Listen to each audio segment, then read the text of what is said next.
I think that's fine. Yeah. Artificer armor, though, is that an auto take or not?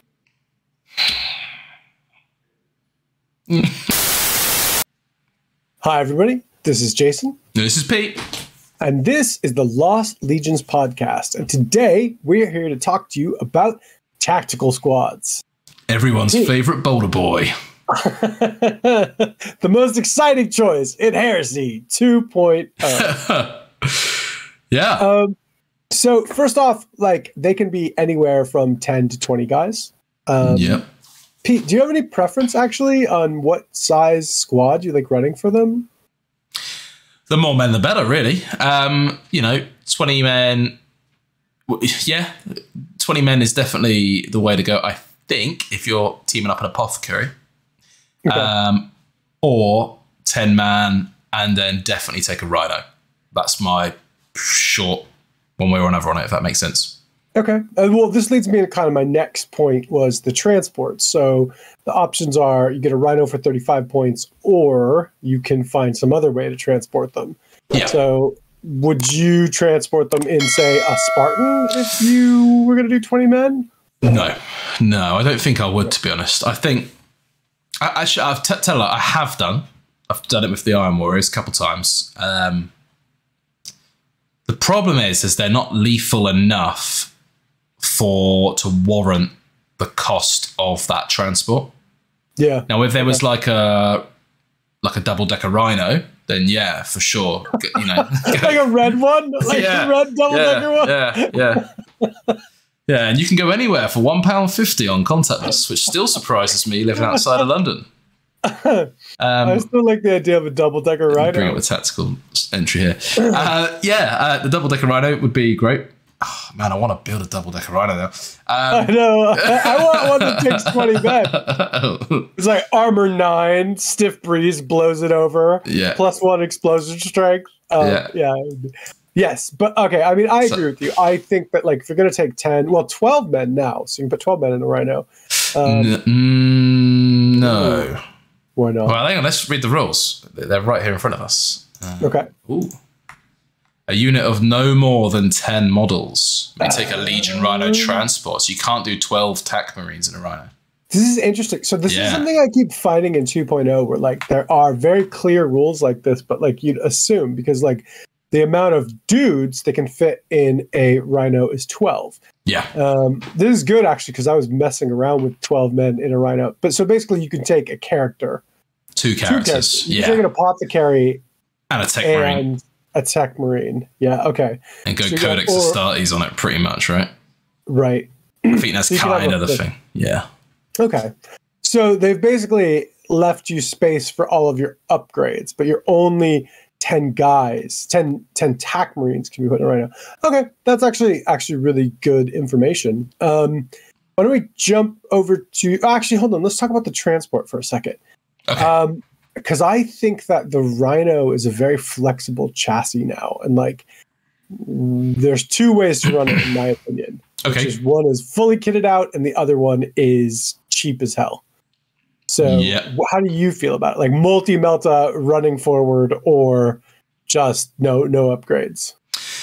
Yeah, I agree. I think the multi-melta is so useful to have on there. I mean, what is it? I'm trying to look at the points of it. I think it's 30 odd points. Yeah. I'm looking at the tactical squad entry and it's not there, is it? Of course it's not. So what's a Rhino? 35 points and the gun's 30. So you're nearly paying double the Rhino, right?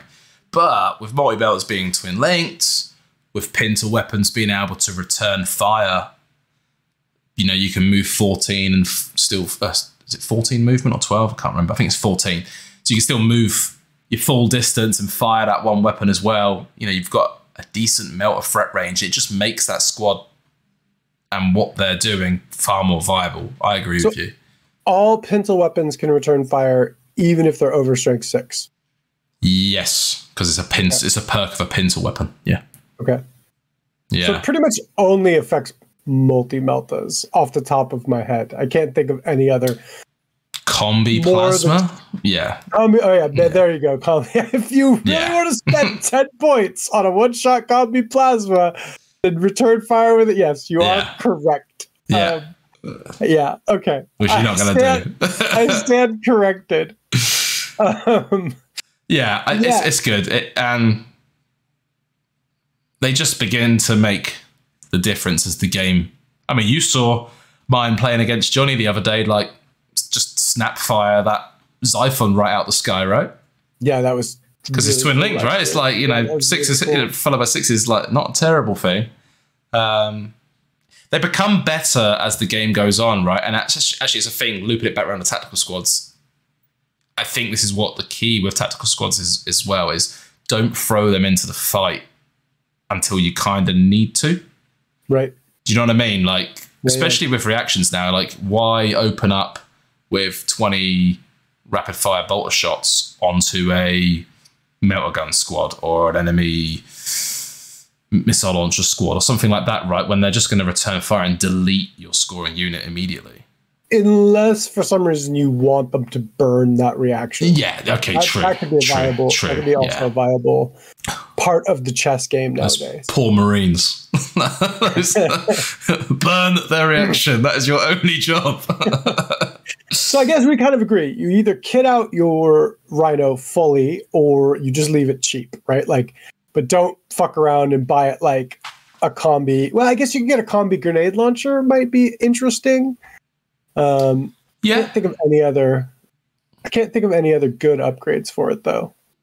Yeah, I think the combi grenade launcher for the pinning potential is really good on vehicles with assault ramps. So like, yeah, I'd say it's probably worth taking on a Land Raider for sure, because you know, you have another chance of pinning that unit, then you can charge him without getting overwatched, right? So, but on a Rhino, you know, you're just going to be hopping out and shooting anyway. So it's interesting you say this because I actually made myself a combi grenade launcher. It's different for Night Lords. It's very different for Night Lords.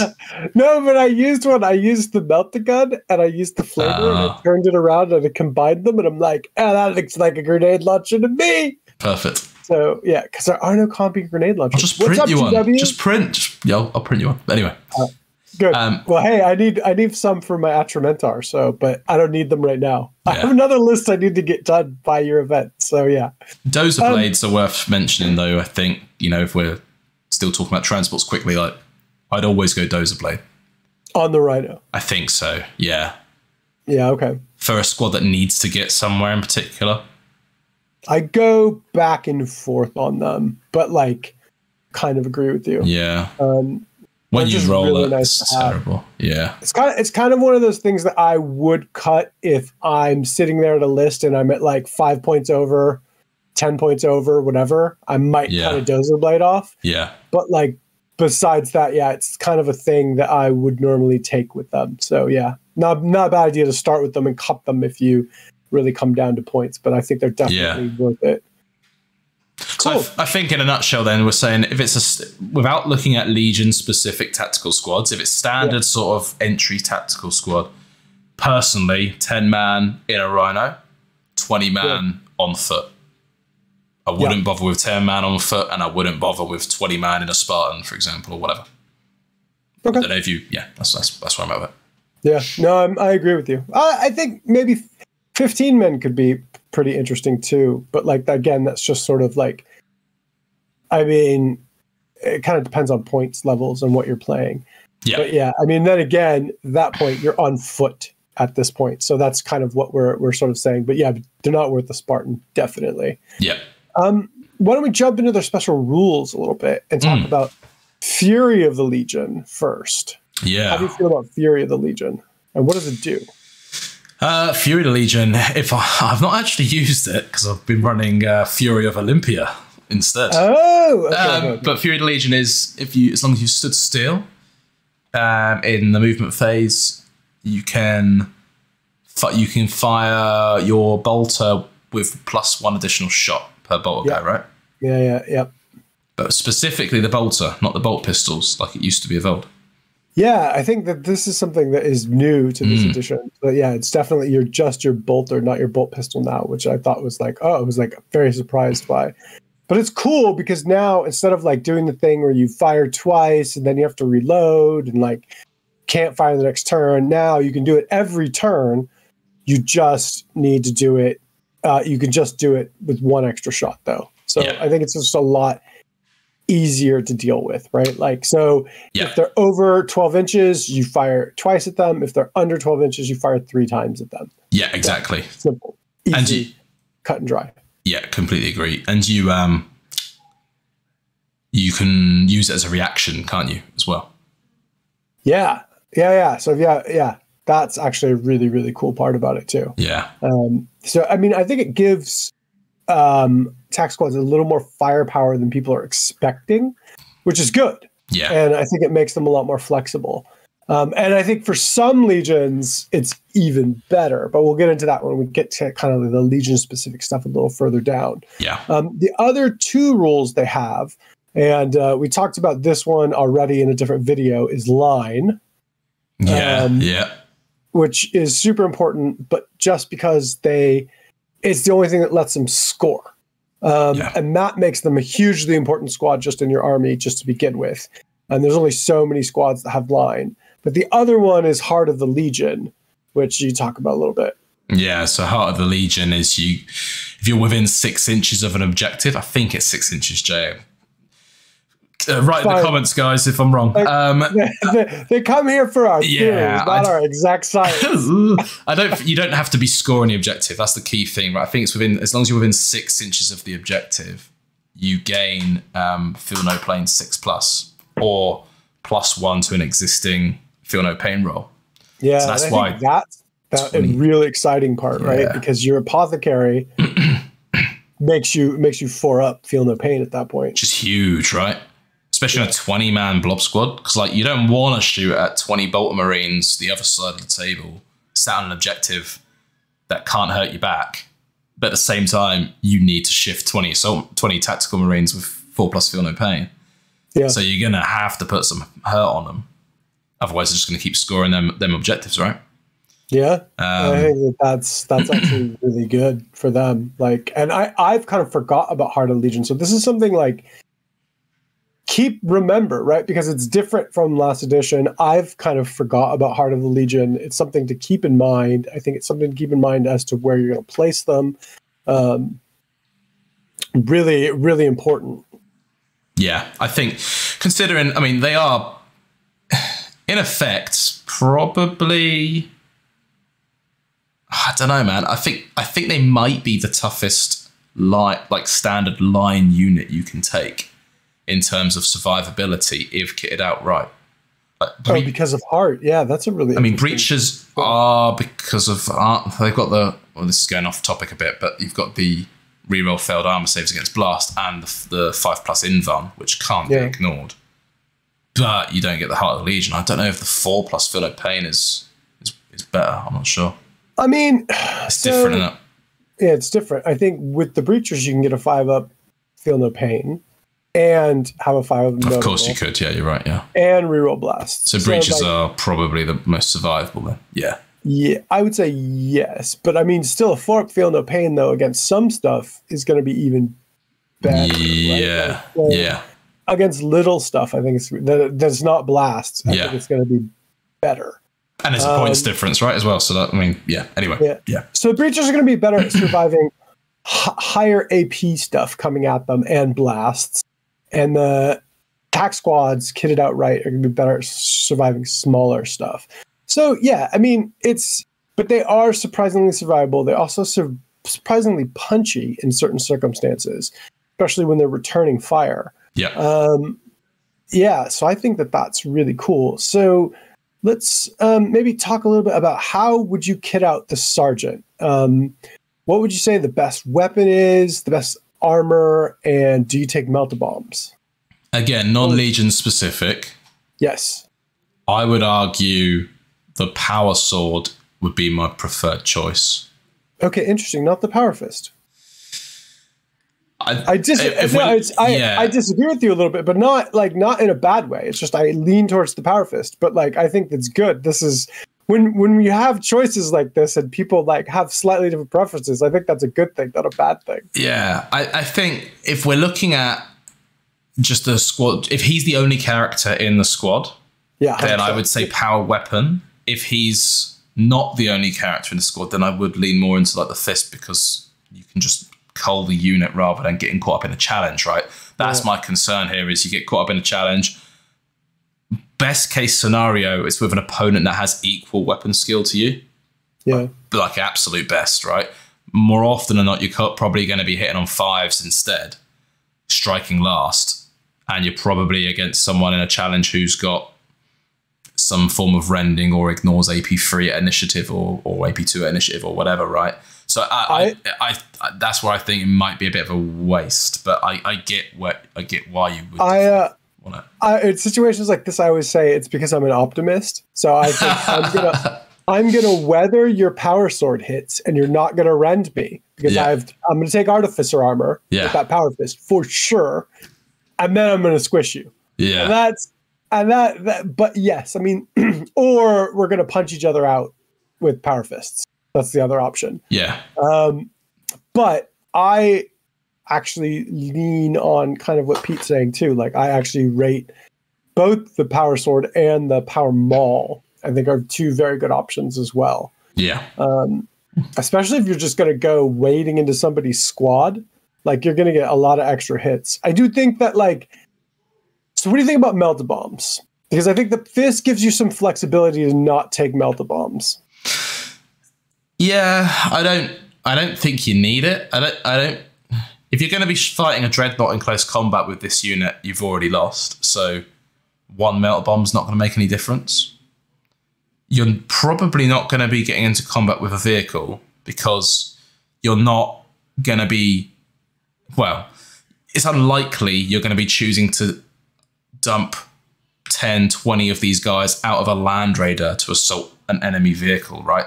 That's probably not what's going to happen. I think it was different in 1.0, where you could single tap a Contemptor with a metal bomb, but now you can't. I don't see the point. And with crack grenades automatically hitting, because you still need to hit. So the thing that you're fighting against that you care about is going to be a dreadnought, and you're going to be hitting it on a 5 with one melter bomb. Yeah. So, you know, or you could just hit it automatically with a crack grenade. All right. So arguably the power fist is better in this situation, because it's just more attacks. I think it is. Like, all right, you do D3 wounds with the melter bomb, don't you, with the armor bane, but it's still only D3, right? I think you're right. I don't, and it's 10 points now, right? It used to be 5 points, so I really don't think it's worth it. I think Lightning Claw might be a happy medium, you know. Between the power fist and the power sword, yeah. Well, yeah, because you get shred. You lose an attack, but shred, right? I think it's 5 points. I mean, I would go with flavor on that. I wouldn't say you're crazy. The power sword's good. The power maul's good. I'd see the lightning claw being okay. I lean towards the power fist, but like, okay. So here's the difference. Before, I used to take a power fist on every tac squad sergeant. Now, like, for my Night Lords, for instance, one sergeant has a power fist, the other sergeant has a chain glaive. But like, it's not an automatic take, I guess is what I'm getting to. And I think that that's a good thing. Like, I still would like one sergeant to have a power fist. I like them. I think they're cool. I think they work good. But now it's not like every sergeant needs a power fist. Yeah. I think that's fine. Artificer armor, though, is that an auto take or not? I don't know. I think so. I think I think I lean just about on the side where maybe not an auto take then, but I think I would be more inclined to take one than not, because just being able to tank 2-up wounds when it matters, like you've taken 8 bolter wounds, you're like, okay, cool, and then you'd be the really annoying guy who's just like 2-up, 2-up, 2-up, 2-up, 2-up. Yeah, I don't lose anyone. That's really, really handy. Really handy. So my opinion is, and we'll get to kind of when we get into the options, if you're going to kit them out a little bit, if you're going to take Bennetts, if you're going to take a Vexilla, if you're going to take a Power Fist, Artificer Armor on the Sergeant is a good idea, right? Like if you're just going to take like 10 dudes, 10 bolter pigs with just bolters and no upgrades for the Sergeant, then screw it. Yeah. Like, who cares? As long as you got a chainsword, like, you just want 100-point cheap deck chair squad, fuck the Artificer armor. I don't give them anything. Yeah. Yeah, agreed. But yeah, when you start investing a little bit into them, I would say Artificer armor is good. It's saved the unit's ass more than once. It's saved the sergeant's ass more than once. Yeah, especially if you're going Power Fist, right? Otherwise, you're just going to get challenged with a guy with a power sword and sliced. Yeah, you're just going to get murdered immediately, right? So, yeah. Why don't we jump into squad options? And there's 3 major just squad upgrades, which are the Vexilla, the Augury Scanner, and the Nuncio Vox. Do you want to run through those a little bit? Yeah, sure. So, do you want me to run through what they do, or? Sure. Yeah. Yeah. So, Nuncio. And how you feel about them? Like, yeah. So whether they've changed your life, like. All 3 of these things are amazing for their points value. One of them is too good, like without a shadow of a doubt, and we all know which one that is. If you've played at least one game turn of Heresy 2.0, you know which one it is. Yeah, so Nuncio Vox lets you like twin link your barrage and twin link your all blast weapons. That's a huge change, and just as long as you can draw a line of sight. So let me explain. So if a model with a Nuncio Vox can draw a line of sight to an enemy unit, and a unit with blast weapons or barrage weapons can or even can't see it, they can twin link their hit rolls now, which is huge, right? Right. So that's brilliant, especially if your list is full of blast, then it's a no-brainer to take that on a deck chair squad. It's range unlimited as well. It's just as long as you're line of sight. It also lets you ignore the -1 leadership for night fighting. Does it? Yes. A Nuncio Vox? Yes. I did not know that. Okay. Because your general is whispering in your ear, he's like, it's going to be okay. Oh, well, that's for 10 points. Yeah. These things are... So you know what would be really cool? And I've just realized this. If these things were maybe not exclusive, but were like exclusively costed this way for like tactical squads specifically.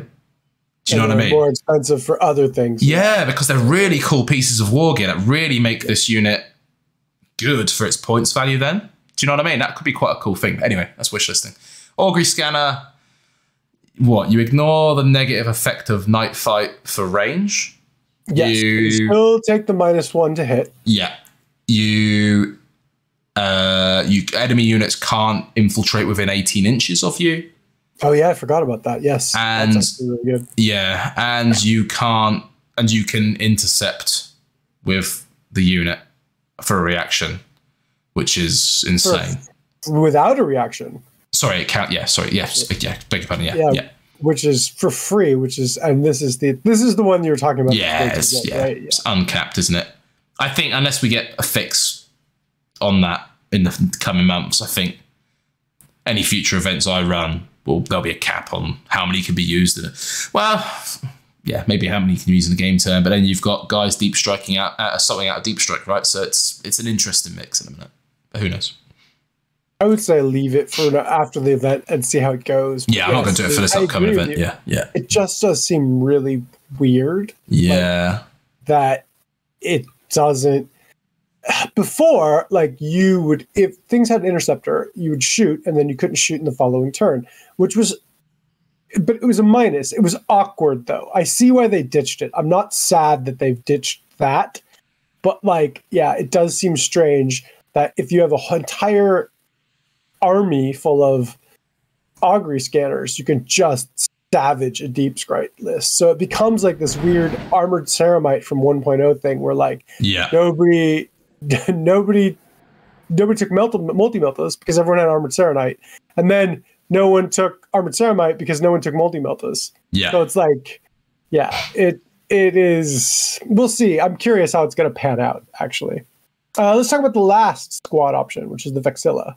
Yeah, which is my favorite one, to be honest. It's really fluffy. You think you can model it great and do loads of things with it. The Vexilla lets you guys stay in the fight for longer. They, if they fall back, they can choose to fall back 1 or 2 dice. It grants them an additional wound for combat res in close combat, which is cool. And you always rally at the table edge. You don't run off, which is huge. This is the one, yeah, that's what I thought was huge. This is why, like, I've actually kind of changed my opinion about heavy support squads and stuff taking Vexillas. It might actually be worth it. I like that Vexillas have multiple effects now. Yeah. They're really good. If you're taking a deck chair unit to score an objective in your deployment zone, you need to be taking a Legion Vexilla. Yeah. Even if it's the only upgrade, right? If your objective is 10 inches on your table edge, like you do not want to be taking small arms fire and running off. Especially with night fighting and all those shenanigans. Like, stay in that fight. Let's talk about the close combat options for these squads. So I have opinions about this. So I'm curious to hear about yours. So the 3 choices are chain bayonets for 2 points, bayonets for 1 point, and chain swords for 5 points. So let's talk. Why don't you run through them and tell me how you feel about them, and then I'll give you my opinions. Chain bayonet is probably the one that I would choose out of the 3. Agreed? yeah, that's totally my favorite. Okay, cool. Next topic. Let's go. No, reasons why. Do you want to give the reasons why? I think that the fact that it's got shred and it's strength 5 means that even this squad for 2 points, this squad that is not a hand-to-hand combat squad still has a lot of punch, especially when it charges in hand-to-hand combat. They're not going to have as many attacks because it's two-handed, but the fact that you can pump out like these 40 roundabout 40 attacks when you charge is like, this is pretty decent, right? You're gonna get 20 hits, you're gonna get like just rough math, 15 wounds or something, right? Like when you charge, because you're gonna shred, you're wounding on 3s, you're shredding, so like you're re-rolling your hits, and I think it's excellent. I love the chain bayonets, plus they look fucking amazing. They look great, yeah, they do look brilliant. The bayonet is the same without shred, so for a point more, it makes all the sense to do it. Yeah, the chainsaw is just too expensive, I think, is the problem. Like, 100%. It should be maybe 3 points, maybe. I think the problem is 3 points, people would take them. I think this is what I thought though. For 5 points, you're 15 points at this at that point. Yeah, and for 3 points more, you could be a vet. Yeah. And at that point, you have a better weapon skill, like, and 2 wounds. So, like, you're... But you lose line. But yeah. But you lose line, right? All right. But, so how about this? Would you like 2 10-man tactical squads with chainswords? Or would you like 3 10-man tactical squads? Oh, I think 3 10-man. Like, it's a no-brainer. It's literally half the cost of a dude, right? Yeah. It's crazy. Yeah, I think it's too expensive for the unit. This is where I think the 2-point chain bayonet is not too expensive, and it gives you such a good benefit that, like, I don't mind paying. Yeah. It was like, okay, so chain bayonets are like how chainswords used to be, because I think chainswords used to be 1 or 2 points, I forget, before. And I think it was 2. I think 2 rings a bell. Yeah. And I would pay for them all the time because they were always worth it, right? Because you could just throw those guys into close combat if you needed. Yeah. And it's the same thing with the chain bayonets, I feel, right? Like you don't get the extra attack, but because they're strength 5 and shred, you're going to do about the same amount of wounds as you used to do in old school with no shred and an extra attack, right? Like, and sometimes that was some clutch shit. So yeah, I mean, I highly rate chain bayonets. I'm kind of like chain bayonets or no bayonets. That's kind of how I am. Yeah, and I think, again, if this is going on your deck chair units that aren't going to be targeted until like turn 3 or 4, and they're going to have remnants of elite units running at them, right? Yeah. If you can gun down a couple on the way in, and then you got 3 Terminators coming into you, or 3 veterans coming into you, or whatever, right? Having that shred strength 5, it could make all the difference with you keeping that objective or not, right? Yeah. Like literally could, you're not going to want to use these guys in a full frontal assault against the full strength of a unit. You're just going to die, or be locked in combat with another tactical squad. But yeah, I think you're right. I think it's probably worth it for sure.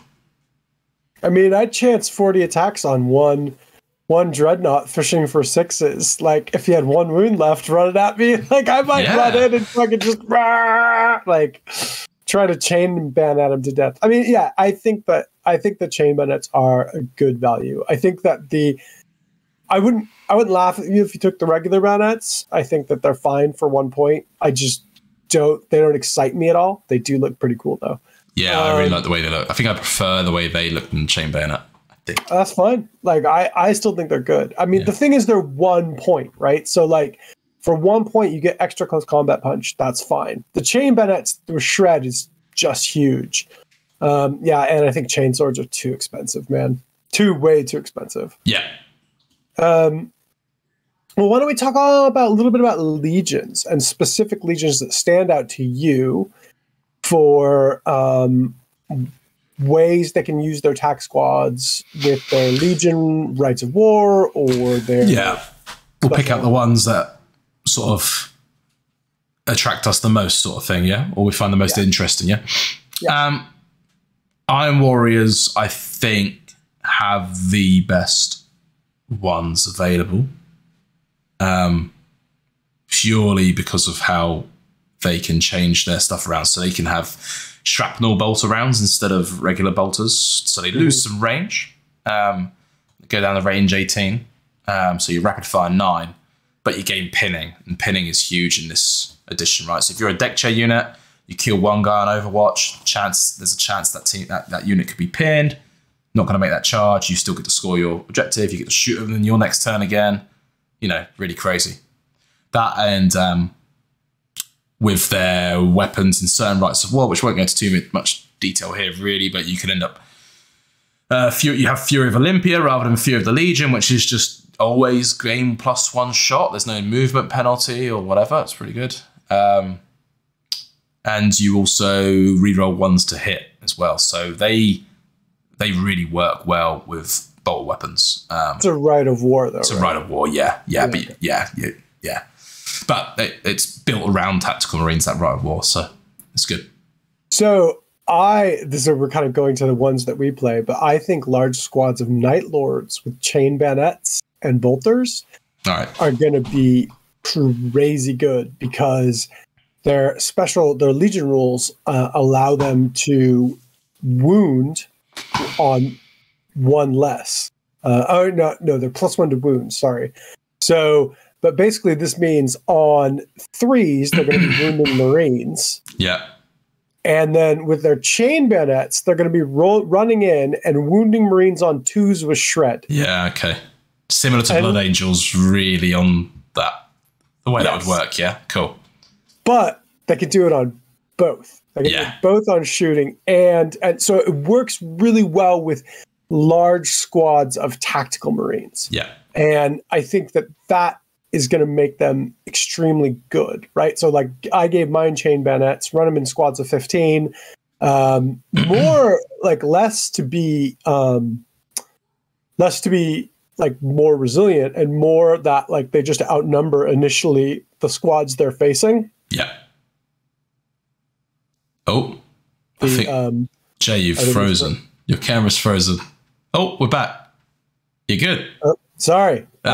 Yes. So yeah, basically you get the. We'll just we'll leave that one. We'll just definitely leave that. That was like 5 seconds. So yeah, I think that is really good. What is another one that kind of catches your eye? Imperial Fists, obviously, for the +1 ballistic skill on bolt weapons. Man, there's so many options, isn't there? Christ. Well, so this is one. The Imperial Fister one, I would be tempted to just take gun pigs, right? 10-point gun pigs. Yeah. Like, give the sergeant a chainsword. Yeah. Get in there. Like, the other one that could do the same thing is Dark Angels. Yeah. Yeah. Because what is it? Their Stormwing, I think, is it called? +1 to hit with bolters. Yeah. Yeah. Yeah. Ian does that. Ian runs that. Ultramarines are cool as well, like with their. Then they get like I can't remember what exactly it is. They get +1 ballistic skill. I think under certain circumstances or something like that. If someone else shoots a squad, then the next squad gets +1 to hit. Or something. Yeah. There's tons of things. I think your Iron Hands are going to be the toughest, right? So yeah, for sure.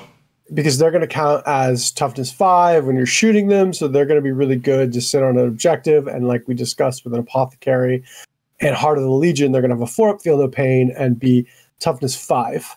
Yeah. Which is really, really good. Thousand Suns can have Asphyx bolt rounds, which is shred bolt rounds. Oh, that's actually pretty cool. Really good. Yeah. Okay.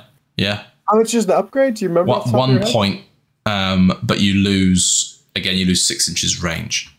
Okay.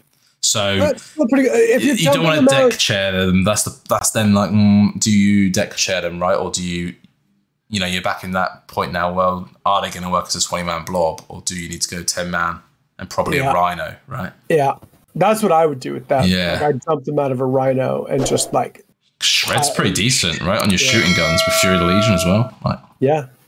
Well, you're not going to get it when you jump out of the thing. Oh, no, but you'll get it for reactions, right? Next turn. Speaking of, you can't. Okay, so these guys cannot get it. It's specifically because they can't get it when they get in and out of transports. But the Death Guard can count as stationary when moving, so they could Fury of the Legion all the time.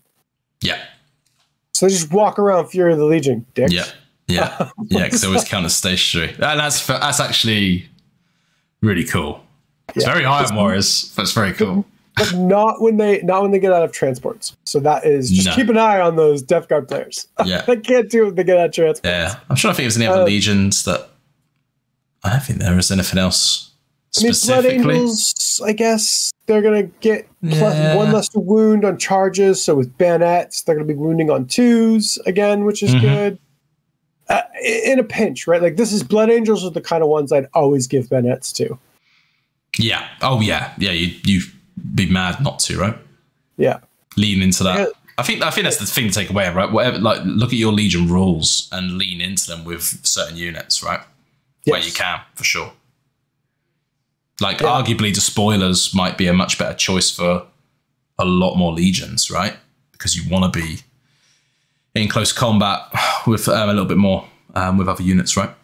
Yeah, and a lot of Legions, like special abilities, do not work with shooting and with hand-to-hand combat. Correct. So I mean, there's some that are always on. There's some that work with both shooting and hand-to-hand combat, and a lot of them are just one or the other. And that's like the Imperial Fist versus the Blood Angels, say. I think, so yeah, you have to look at what your Legion can do and lean into that. But I think that like a lot of builds for the tactical squads can work with a lot of different Legions. Yeah, for sure. And, do you deck chair them? Do you mass infantry them? Do you put them in armored boxes? What are your final thoughts on tactical squads? How to use them and how do you feel about them? Yeah, I love them. I think I've always ran them in every army I've ever had for Heresy in the last 6 or 7 years now. 20-man blobs with apothecaries is so fun, and especially with the new Heart of the Legion rule. I think that needs to be, if you're not using that, you should really lean into that. It's really good. Really, really good fun. You're just choosing where to have your fights on those objectives. You're like, okay, I need to have these guys fighting there because it will help give me X, Y, Z. Like, that's really cool. Yeah. Really cool mechanic.